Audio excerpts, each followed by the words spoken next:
Moderating tonight's debate, Deanna Albritton, anchor at WRIC in Richmond, and Tom Shad, anchor at Wavy TV and Fox 43 in Norfolk.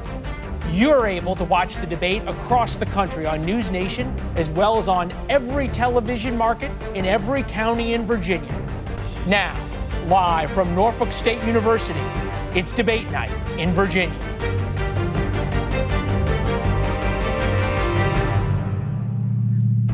Welcome to NSU and welcome to our live audience that you can see that we have here. They've shown us that they are passionate, they are eager for tonight, but we have asked them to hold all reaction and response to the candidates until the very end. Good evening, candidates. I'm Deanna Albritton. And I'm Tom Shad. We are looking forward to a very informative hour, a discussion of Virginia's most important issues, and a very spirited debate from both candidates.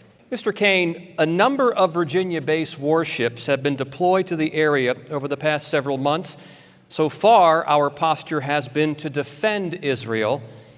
Mr. Kane, is there a point when U.S. military shifts to an offensive measure against Iran? You have 60 seconds. First, I do not believe it would be a good idea for the U.S. to be in another war in the Middle East. If we've learned one thing from 2001 to 2021, we should be supporting our allies, but we should resist any effort by anyone to get the U.S. in another war in the Middle East. With respect to supporting Israel's defense, I have been rock solid pro-Israel defense since I came into the Senate in 2013, supporting the annual appropriations where Israel gets more aid than any other nation, supporting the renegotiation of the 10-year memorandum of defense with Israel in the late 2010s, and rounding up support for a supplemental package to do $14 billion for Israel as they're under attack by Hamas and others. When I was rounding up support for that bill, my opponent was asking for a pause on all military aid to Israel in December of 2023. I hope what he has seen in subsequent months has led him to change his mind. We need to support our allies, and that's what I've done, and that's what I'm going to continue to do. And Mr. Kane, a follow-up now. Is there a situation where you would support putting U.S. troops on the ground in the Middle East? You have 30 seconds. You can't write off what would happen if Iran or others would foolishly wage major attacks against U.S. troops. What might you do in that circumstance? That was happening after President Trump tore up the Iran diplomacy deal. Iranian militias started to strike U.S. troops at positions in Iraq and Syria. Any attack on U.S. personnel, you would need to consider a significant response to punish those who did it. But other than that, the U.S. should not let anyone drag us into a war in the Middle East. Thank you, Mr. Kane. Mr. Cowell, knowing that our posture has been to defend Israel, is there a point when the U.S. military shifts to an offensive policy against Iran? You have 60 seconds. I want to ask everybody if you knew what happened on October 7th, 2001. That's the day we invaded Afghanistan because they took down the Twin Towers. Nobody at that time could have told us, hey, take it easy on the Taliban. When they come in the middle of the night and they kill 1,200 people and they rape women and young girls and they throw babies in ovens, there should be no mercy. And when you're talking about either Hamas, Hezbollah, or the Houthis, they're all Iranian proxies. And why is Iran so emboldened now? Because they lifted up all the sanctions and they gave them all the money. So they have all the money in the world right now to wage war against us. Look, as a warrior, I'm the last person that wants to get back into war. I've been in war for 20 years. I fought in Iraq, Afghanistan, and Somalia. The difference is that we have to stand by Israel. And he has basically held off on some of the weapons that are going to Israel, saying, you know, no offensive weapons. We can't tell them how to do things. I saw that in Vietnam when they said, hey, let's not, it's like giving guns without ammunition. That's exactly what we're doing over there. And that's the difference. I will stand by our allies all the time. But Mr. Cowell, would you support any point where putting U.S. troops on the ground in the Middle East is an option? 30 seconds. What do you mean in the Middle East? If you're talking about Israel, Israel is so proud. They will never ask for American troops on the ground. They've never asked it. They've always fought their own battles, and they just want support from us. But when our friends are, when their friends or they think are their friends are giving them weapons and say, hey, you can't use it for this, you can't use it for that, that's what happens. Is you have weakness in the White House right now, and you have weakness in the Senate, and that's why they're doing what they're doing. Thank you, Mr. Cowell. Now we're going to shift to cost of living. The economy is the top issue for Virginia voters, and we recently spoke with a woman shopping at the grocery store. Here's what she said. I have to budget certain things that I'm not used to budgeting in order to get basic necessities like milk, bread, cheese, etc. Mr. Cowell, Virginians on average are spending $1,100 more per month on the same everyday items they did in January of 2021. The Bureau of Labor Statistics says that amount is slightly higher than the national average. Mr. Cowell, please give us one specific policy you would prioritize to bring down costs. You have 60 seconds. Right now, we need to be energy independent. That is the crux of everything. If it costs more for a farmer to farm their land, it's going to cost also more for a trucker to bring it there. And what they've done is they've made us dependent on oil from countries that hate us, like Iran and Venezuela. These countries hate us, in the Middle East. And we need to be energy independent in this country. And that means unleashing all the energy we can get in order to bring forth, American power. I heard him say at a forum a couple weeks ago that, solar and wind are more efficient than nuclear power. Like, can you imagine one of our aircraft carriers out there on wind power? I mean, what do you want? Put sails on there? Look, I'm a warrior by trade, but also I'm an engineer and a physicist. I'm telling you right now, that's wrong.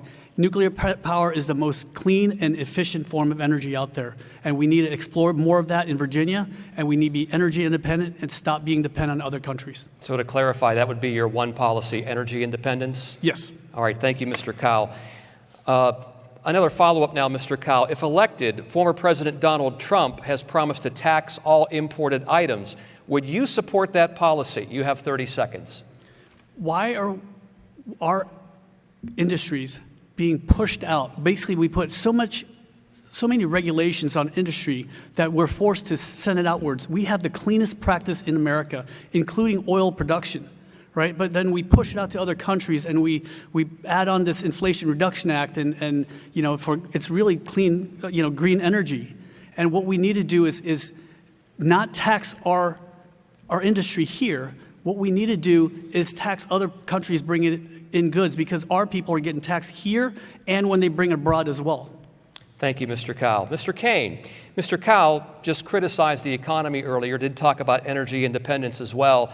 Earlier, we heard from the Virginia shopper who said that her grocery budget is strained. Please give us at least one policy that you support to help struggling Americans. You have 60 seconds. First, Virginians do not like being misled. And when my opponent says we need to be energy independent, he forgot to mention that under the Biden administration, America is producing more domestic energy than at any time in the nation's history. And the good news is the production is, yes, nuclear, which I support, natural gas, which I support, but also wind and solar. And that is making a huge difference in the economy right here in Hampton Roads with the Chesapeake announcement of Greenlink building a manufacturing facility here. We are the energy leaders in the world because of these policies. What would I do on inflation? First, COVID-19 was a sledgehammer to the global economy, disrupting all supply chains, and every nation had inflation problems. Our economy has rebounded faster than virtually any, and inflation is coming down. The Fed just dropped interest rates and is signifying that they're going to do it again. What would I do? Let's continue to invest in clean energy that's affordable. Let's continue to bring down costs on prescription drugs for seniors. And let's continue to provide American adults with relief from student loan debts. That's three things I have done. I'll do more. My opponent has opposed all three of those things. Mr. Kane, thank you. Deanna. Thanks, Tom. Mr. Kane, Vice President Kamala Harris promised to enact the first ever federal ban on so-called price gouging if elected. Does price gouging exist on groceries and other necessities? You have 30 seconds. Deanna, I'm glad you asked that because Governor Youngkin just the other day warned against price gouging in Virginia in the aftermath of Hurricane Helene. Attorney General Myers has warned and said we have tools at our disposal in the state to go against those who would price gouge, especially during a challenging time. So yes, whether it's through the Federal Trade Commission, the FTC, by regulation, or whether it's by legislation that Congress should pass, we should look at instances of price gouging. The other thing we should do is not embrace Trump tariffs. The Trump tariffs would be a massive tax that would cause prices on all these items that are imported to go up. On that, I differ strongly from my opponent, who seems to think the Trump tariff plan makes great sense. Mr. Kane, you just said that you wanted to look into instances of price gouging. Are you able to name a company in Virginia that is price gouging currently? You have 15 seconds. I cannot name one right now, but I was just in Appalachia, and I was with the law enforcement officials in Pulaski County visiting damage there. And they're talking about the fact that they already see people coming in and trying to take advantage of those who have been suffering when it comes to building materials and other things that they need to get their lives back on track. That's why Governor Youngkin, Attorney General Mayorkas, and Vice President Harris have all said price gouging is real, and we need the tools to deal with it. All right, thank you, Mr. Kane. We have to move on to housing affordability. Okay. Thank you, Mr. Cow. Moving now to housing costs, as I mentioned, recent census data shows nearly 1 in 5 homeowners and half of renters in Virginia spent more than the recommended 30% of their incomes on housing. Mr. Kane, in a state like Virginia, where a typical home costs $440,000, do you believe additional federal support is needed to help current renters achieve home ownership? You have 60 seconds. Deanna, great question. Let me tackle it a couple of different ways. I want to bring down the cost of rent, and I also want to bring down the cost of purchasing a home. Here's how you do both. On the rental side, there is a very strong federal program called the Low-Income Housing Tax Credit. There is a bill currently pending in the Senate that was passed in the House with a bipartisan vote to expand the low-income housing tax credit. I strongly support that, and I'm a co-sponsor of that effort on the Senate side. Sometimes the right thing to do is create a new program, but when you have one that works, just do more of it. On home ownership, I support what the Vice President has indicated about federal assistance for down payments for those who are buying their first homes. The Fed dropping the interest rate is also going to free up some financing for first-time home buyers. A lot of people in their first homes now, they don't want to move to a second home because they're not going to be able to get as good an interest rate on their mortgage. With interest rates coming down, they can move, and that will open up a lot of starter homes for families that are looking to buy the first home. So those would be the 3 things I would do.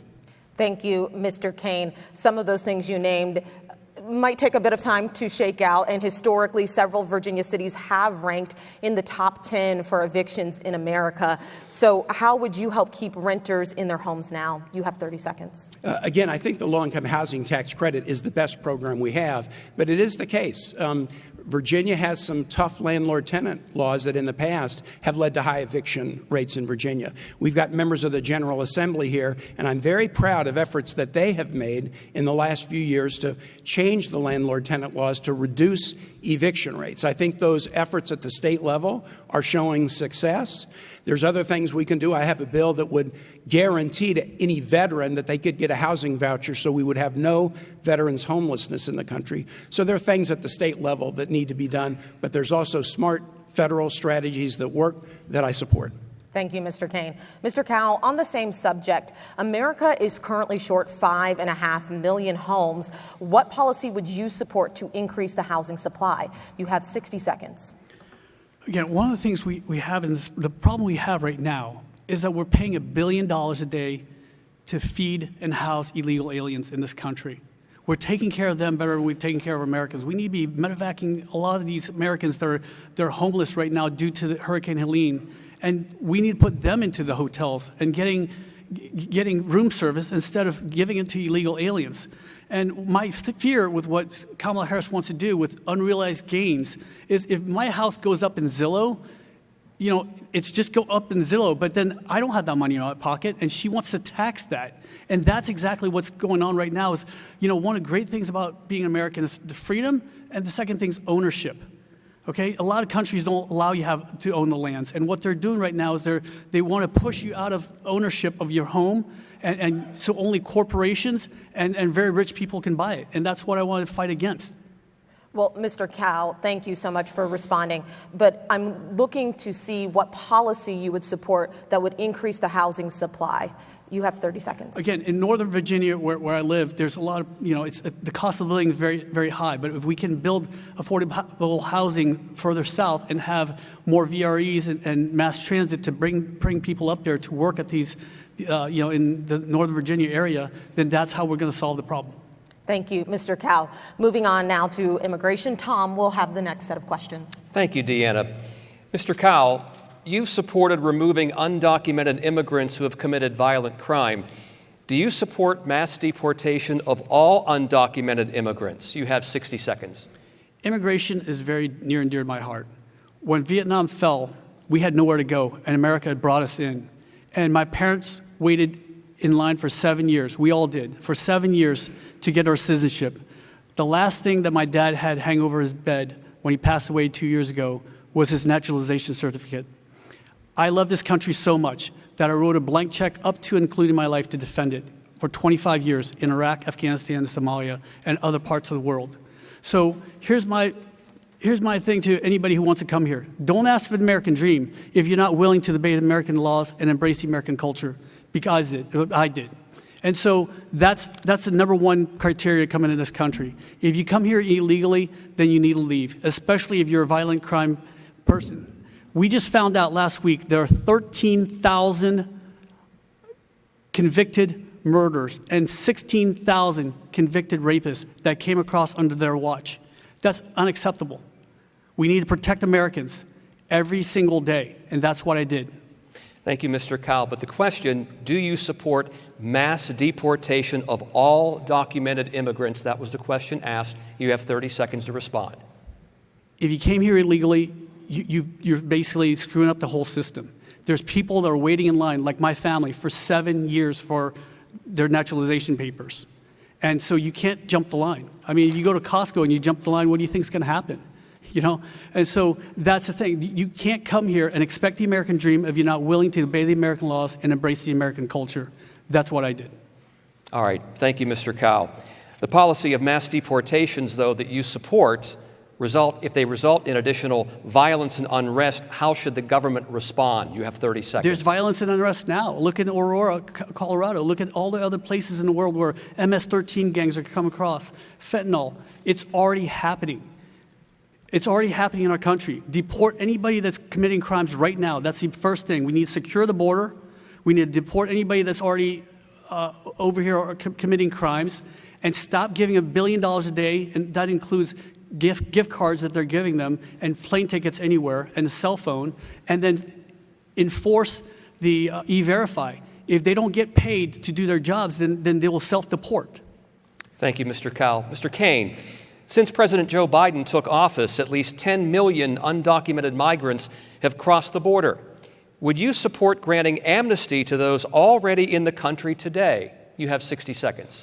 My opponent wouldn't answer your question on tariffs, and he wouldn't answer your question on the longshoremen, but he did answer your question on mass deportation. He's in favor of the mass deportation of more than 10 million people, which would devastate the economy. I have supported strong immigration policy since I came to the Senate in 2013. One of the first bills we had was a bill, comprehensive immigration reform, that included $45 billion of border security investment. The Republican House killed the bill after it was passed in the Senate by a bipartisan supermajority. In 2018, I cobbled together a bill, $25 billion in border security in exchange for protection for dreamers. President Trump said that he would support it, but when the Senate introduced the bill in a bipartisan fashion, he told those to kill it. We recently negotiated a very tough border deal that would have put a lot of resources on the border to stop illegal immigration. President Trump asked for Republicans to oppose it, even though it was supported by the Border Control Union. And when asked why he was opposing it, President Trump says, "We don't want to fix this problem. We want to complain about the problem." As soon as we get Republicans that are willing to work for common sense immigration reform, we can keep folks from coming here illegally, and we can also have the workforce that America needs, because we won't have it without immigration reform.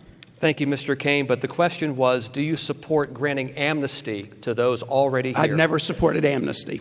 Mr. Kane, one more question. What you have proposed would require significant funding. You talked about the Dreamers. You talked about other programs. How do you propose paying for this? You have 30 seconds. Tom, I'm glad you asked me that question, because the Congressional Budget Office and others indicate that one of the few things that Congress can do that will increase the GDP of this nation without really costing much money is immigration reform. Why? Because if we do an immigration reform that allows people to come here and work, they will pay taxes, they'll contribute to the Social Security Trust Fund, their productivity.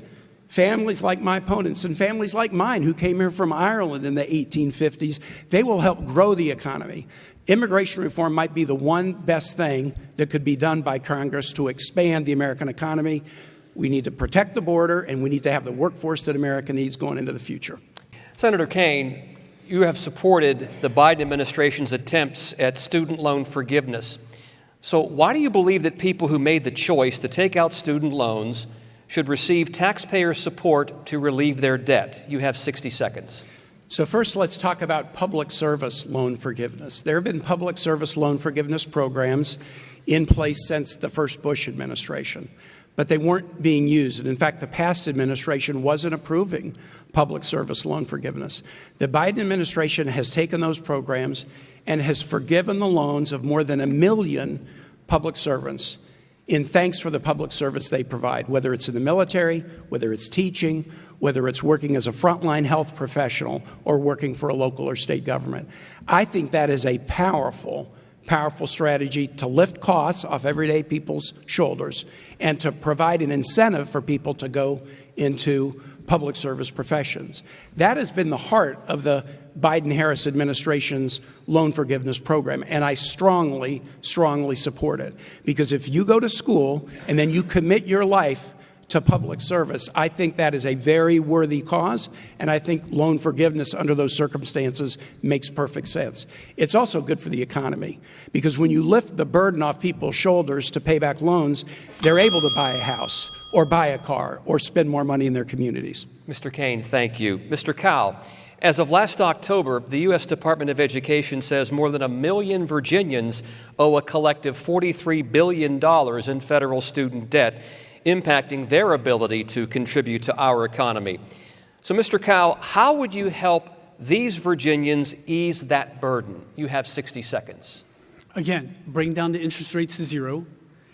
And also, we need to withhold federal funding for any colleges that keep pumping up the tuition costs. Why does college cost so much? When he went to University of Missouri, it's $500 a year. Now it's 36 times more expensive. And so why is that? How come these large colleges have such large endowments and they're not co-signing for these loans? That's the people we need to go after. And look, we have the GI Bill. That is a great program for you. If you're struggling to pay for your school, then get a GI Bill. That means go out and serve the military. You'll get stipend as well as tuition. We need to fix education, and we need to do it now. But here's the thing with people like Senator Kaine. You've been an officer for 30 years in various offices, in the U.S. Senate for 12. Why have you not fixed it yet? What Virginia was the best. Audience. When I was governor, Virginia was named the best state for a child to be raised in the United States, the best managed state, and the best state to do business. And that continues because of our education system. Mr. Kaine, Mr. Cowell. You can respond, Mr. Cowell. We are almost out of time here, so we do have to move on. Mr. Cowell, you will get this question first, actually. So are there any circumstances under which you would not certify the results if Vice President Kamala Harris won the election? You have 60 seconds. I don't know where you're asking this from. I mean, I would certify, because if she won, then she won. That's the thing. It's like, you know, they keep calling me a threat to democracy. Do you understand that I know what a threat to democracy is? My father was put on a kill list by the communists. We had to run away in the middle of the night to get out of Vietnam. I've spent my entire life fighting to defend democracy. And people who've never worn the cloth of this nation call me a threat to democracy. After just 3 years ago, they were thanking me for my service.